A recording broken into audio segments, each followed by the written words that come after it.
अस्सलामुअलैकुम viewers, welcome to my channel, welcome to my vlog. कैसे हैं आप? उम्मीद है आप सब ठीक होंगे। शुक्र अल्हम्दुलिल्लाह, मैं भी बिल्कुल ठीक हूँ और मेरी फैमिली भी बिल्कुल ठीक है। और जैसे कि आप देख रहे हैं कि मैं बिज़ी हूँ और आज सच में वैसे भी काफ़ी मेरा बिज़ी टाइम गुजरा है, क्योंकि सबसे पहले तो मैंने मशीन लगाई हुई थी और जैसे ही मेरी थोड़ी सी मशीन मिड में पहुँची है तो जी हाँ, आगे मतलब सोलर सिस्टम हमने लगवाना था। तो सोलर सिस्टम जो जिन्होंने सेटिंग करनी थी उसकी सेट करना था, सोलर सिस्टम की प्लेट्स वगैरह लगानी थी, वो आ गए थे। तो मैंने कहा चलो वो आए, तो मैंने कहा चलो मैं क्यों ना अच्छी सी अफ्तारी बना लेती हूँ। और तो फिर क्या था, मैं लग गई अफ्तारी बनाने। तो ये जो है ना, मैं अफ्तारी का सामान रेडी कर रही थी और जैसे कि आप देख लेंगे कि कैसे करेगी, इतना सारा सामान कैसे बनाएगी, क्योंकि मैंने बनानी थी चना चाट और दही फुल्कियाँ और क्या कहते हैं, अब मुझे चीज़ें याद नहीं आ रही कि क्या क्या मैंने बनाना था। दही फुल्कियाँ और फ्रूट चाट और बिरयानी और पानी वगैरह इस तरह ज़्यादा क्वांटिटी में बनाना था, क्योंकि घर में होती हैं तो हम चलो मतलब एक एक डोंगा या हाफ हाफ डोंगा हो जाता है हमारा। डोंगा क्या बोल रही हूँ, बाउल। खैर कोई बात नहीं, देसी माहौल देसी लैंग्वेज। तो आज जो है ना थोड़ी ज़्यादा क्वांटिटी में बनाना था मैंने।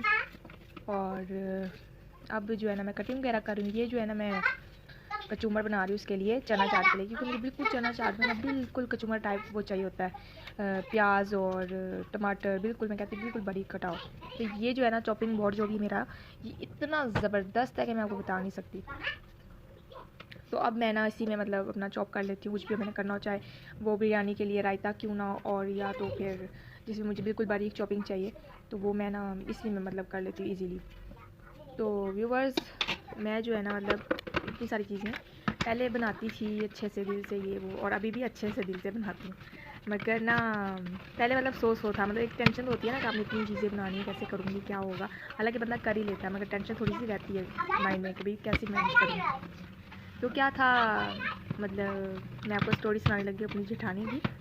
वो जो है ना मतलब एक दिन में, आम दिन में भी, मतलब कोई मेहमान नहीं है, गेस्ट नहीं है, खुद के लिए मतलब, या अपने बेटे के लिए या अपने लिए, मतलब वो डेली के हिसाब से 5-6 उसके डिशें होती ही। मैं कहती थी अब थकती नहीं है, कहती है मैं थकती नहीं हूँ, मैं तो इससे रिलैक्स होती हूँ कुकिंग से, मैं तो इंजॉय करती हूँ कुकिंग को। मैंने कहा अच्छा। मैं कहा मैं तो इंजॉय नहीं करती। कहती है नहीं, आप इंजॉय किया करो कुकिंग को, तो देखना आपका काम भी कैसे फटाफट हो जाएगा और आपके हाथ में टेस्ट भी आ जाएगा। तो मैंने कहा चलो ठीक है। अब यह है कि मैं जो है ना दिल से थोड़ा करती हूँ, मैं कहती हूँ हाँ जो चीज़ बनाओ अच्छी परफेक्ट बने। तो फिर यही बात है, सही कहा उन्होंने कि मतलब ऐसे टाइम गुजरता है, ऐसे आपके काम हो जाते हैं कि आपको पता नहीं चलता। और मुझे ज़्यादा ये होता है, प्रेजेंटेशन मेरी बहुत अच्छी होनी चाहिए कि जब चीज़ आगे आए ना तो बंदे का दिल करे कि ये यार मैं चट कर जाऊँ, खा लूँ सारी। तो जो है ना अब मैं कोशिश करती हूँ कि मेरी काफ़ी अच्छी कुकिंग हुआ करे।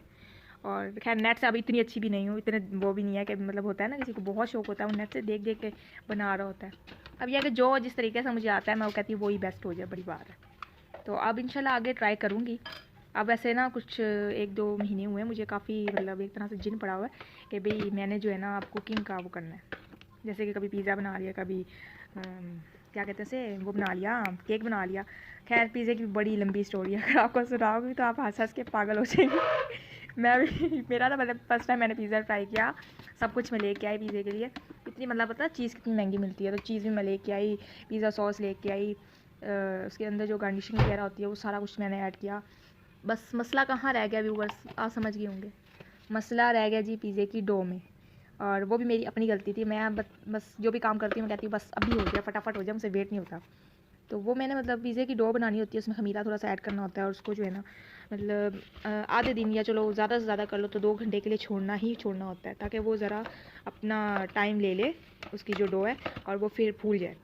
पर मैंने तो वो टाइम दिया ही नहीं, मैंने आराम से आटा गूंदा खमीरा डाल के, मैंने कहा बस हो गया, खमीरे ने अपना काम कर देना है ना। तो बस वो आटा वो करके तैयार करके, डो तैयार करके अच्छे से बेल के सामान उसके अंदर डाल के मैंने जी रख दिया ओवन में उसको पकाने के लिए।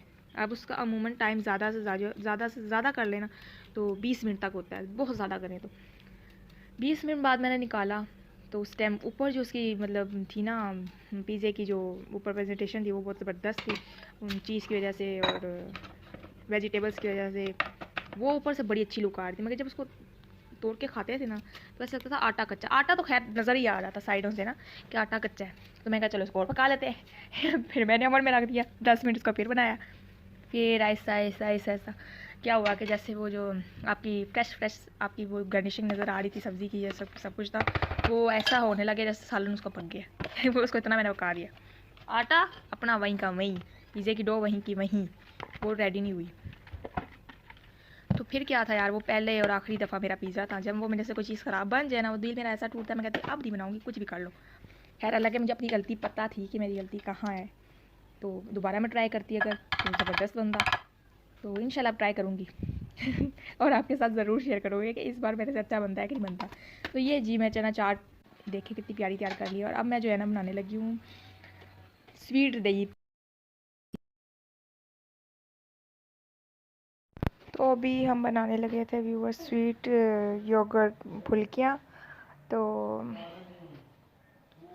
स्वीट योगर्ट फुल्कियों के लिए मैंने क्या किया कि दही ऐड किया और उसमें चीनी ऐड किया और उसमें थोड़ा सा पानी ऐड किया और साथ उसको अच्छे से मिक्स कर लिया। और चीनी अच्छे से मिक्स करने के बाद जो है ना चाट मसाला डाला है और फिर इसको मिक्स किया अच्छे से। और इसके बाद मैंने इसके अंदर फुल्कियाँ ऐड कर दी हैं। फुल्कियाँ जो है पहले से भिगोई हुई थी, और ये अच्छे से जो है ना नरम हुई थी फुल्कियाँ।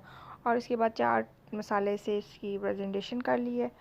और ये अब मैं लाइन वाइज जो है ना चीज़ें जो बनती जा रही हैं वो रखती जा रही हूँ कि भाई काम होता जा रहा है। और अब मैं बनाने लगी हूँ चटनी। चटनी के लिए मैंने दही ऐड किया और अभी मैं 2 चम्मच चटनी के मतलब डालूँगी। और ये चटनी की भी बहुत ज़बरदस्त रेसिपी है, ये भी मैंने अपनी जिठानी से सीखी थी। इसका मतलब नहीं, इसका टेस्ट इतना मज़े का होता है ना कि बस आपकी सोच है, सही बात है, आपकी सोच है। और अभी जो है ना मैं बिरयानी के लिए टमाटर ऐड कर रही हूँ, काट रही हूँ। मैंने कहा अलग से बाउल क्या लूँगी, इसी में कटिंग कर लेती हूँ टमाटर। और अब मैं टमाटर कटिंग कर रही हूँ।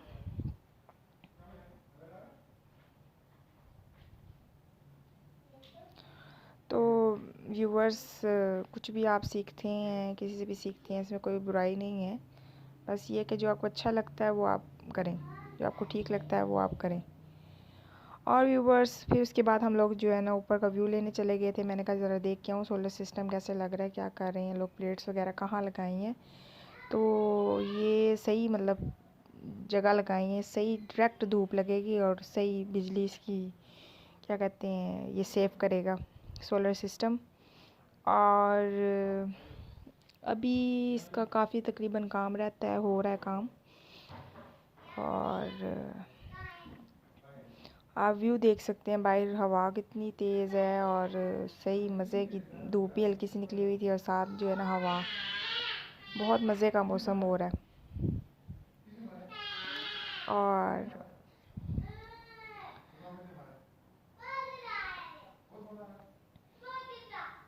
अभी ये पेंट कर रहे थे जो इसके पैनल थे ना, जिसके साथ ये एडजस्ट हुआ है सोलर सिस्टम। और ये हमारी डिश है जी।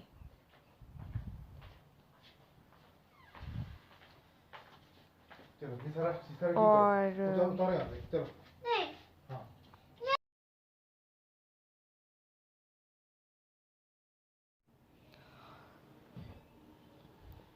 साथ ही मैं ये देख रही थी और मेरा जो जहन था, माइंड था, वो नीचे ही था कि भाई जब मैं जाऊँ और जाके अफ्तारी तैयार करूँ। काफ़ी टाइम कम रह गया। तो वैसे तो तकरीबन सारी अफ्तारी रेडी थी, सिर्फ और सिर्फ समोसे पकोड़े फ्राई करने थे मैंने। तो मैंने कहा अब चली जाती नीचे। अब जो है ना मैं पहुंच गई नीचे और जाके मैंने सबसे पहले जो है ना चीज़ें फ्राई करनी शुरू कर दी हैं, समोसे और पकोड़े। और ये आप देख सकते हैं कि समोसे कितने ज़बरदस्त फ्राई हो गए।